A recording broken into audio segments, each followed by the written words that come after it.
Mais comment dessiner des portraits hyper réalistes? Dans cette vidéo, je vous révèle les étapes et les connaissances secrètes que vous devez détenir.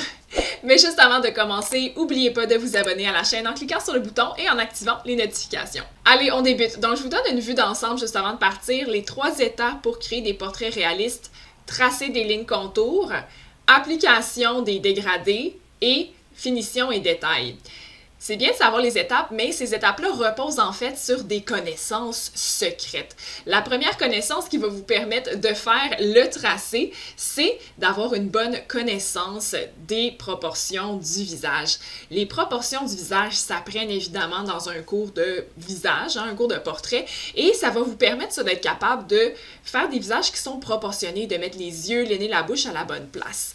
Évidemment, quand on fait un portrait hyper réaliste, c'est très bien d'utiliser une bonne référence. La référence va nous aider à rester proche de la réalité. C'est très difficile pour un artiste d'avoir toutes ces informations-là en tête, là, nécessairement, exactement où sont les rides, exactement à quoi ressemble la personne. C'est pour ça que la référence est très importante quand on fait un dessin hyper réaliste. Oui, avoir une bonne référence, mais il faut être capable de mettre ses lignes à la bonne place également. Et ça relève du sens de l'observation.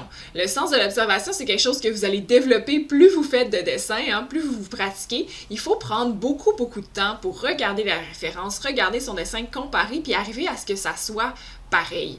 Ça vient avec l'expérience, ça vient avec la pratique, mais ça vient aussi avec une bonne technique de portrait. Si vous savez comment faire, il y a des façons plus faciles, plus rapides d'arriver à mettre les choses à la bonne place. Si vous voulez en savoir plus sur comment faire des tracés de portraits ressemblant à la référence, restez jusqu'à la toute fin de cette vidéo-ci. Vous allez avoir une carte qui vous dirige vers une autre vidéo dont c'est le sujet.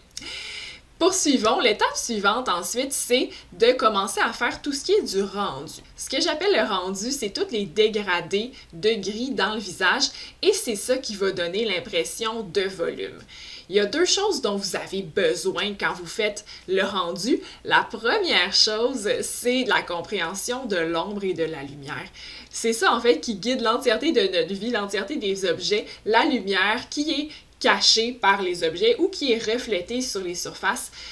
On voit ça partout autour de nous. Dans le visage, comment ça fonctionne, c'est que les endroits qui sont plus vers le bas, comme le dessous du nez, vont être plus foncés, alors que le dessus, qui reflète la lumière, va être plus pâle. Et ça, on va tenter de représenter ça en crayon, et c'est notre capacité à faire les dégradés entre les ombres qui sont très foncées jusqu'à très pâle qui va donner l'impression de volume. Donc, la compréhension de l'ombre et de la lumière, c'est vraiment essentiel. Et vous apprenez ça normalement aussi dans un cours de portrait ou dans un cours technique. La deuxième chose dont vous avez besoin pour faire des bons rendus, c'est une bonne technique de dessin. La technique de dessin, qu'est-ce que c'est exactement? C'est notre capacité à faire des bonnes lignes, c'est notre capacité à choisir les bons crayons, à utiliser l'estompeur de la bonne manière, avoir une agilité manuelle pour vraiment poser le crayon, poser l'estompeur ou faire le bon mouvement ou mettre la bonne pression. Donc, c'est un côté qui est très technique, qui n'est pas nécessairement en lien avec le portrait ou avec les animaux ou avec la sorte de dessin que vous voulez faire. C'est vraiment juste la capacité à être bon avec les outils du dessinateur et ça, normalement, vous maîtrisez ça dans un cours technique. Vous pouvez le pratiquer même avant d'apprendre le portrait. Ça vous épargne souvent plusieurs difficultés parce que vous devenez juste à l'aise avec les crayons. Pour être bon techniquement, là, des fois, ça peut être juste des petits projets, juste griffonner, juste quelques minutes par jour. Ça n'a pas besoin d'être compliqué, mais il faut juste se familiariser puis devenir bon avec ces outils. Comme vous le constatez, l'étape de rendu est assez longue. Je passe beaucoup de temps à mettre un peu de graphite, estomper avec l'estompeur, effacer avec ma mie de pain, revenir là-dessus. C'est vraiment un processus qui est itératif puis qui prend beaucoup de temps. Puis il y a tellement de zones différentes dans le visage aussi, donc il faut vraiment passer le temps de couvrir l'entièreté du portrait. La dernière étape, là, après le rendu, c'est la finition. Puis parfois, là, je passe un petit peu de l'un à l'autre. La finition, c'est de rajouter tout ce qui est des petits détails des rides, des derniers poils, des petites taches de vieillesse, des petites choses qui vont donner de la texture à la peau. Et c'est vraiment au niveau micro, là. Ça c'est ce qui va faire qu'on est très proche du réalisme, très proche de la ressemblance. Et en fait, le niveau de réalisme ou d'hyper-réalisme que vous allez atteindre dépend de à quel point vous mettez beaucoup de temps dans la finition et les détails.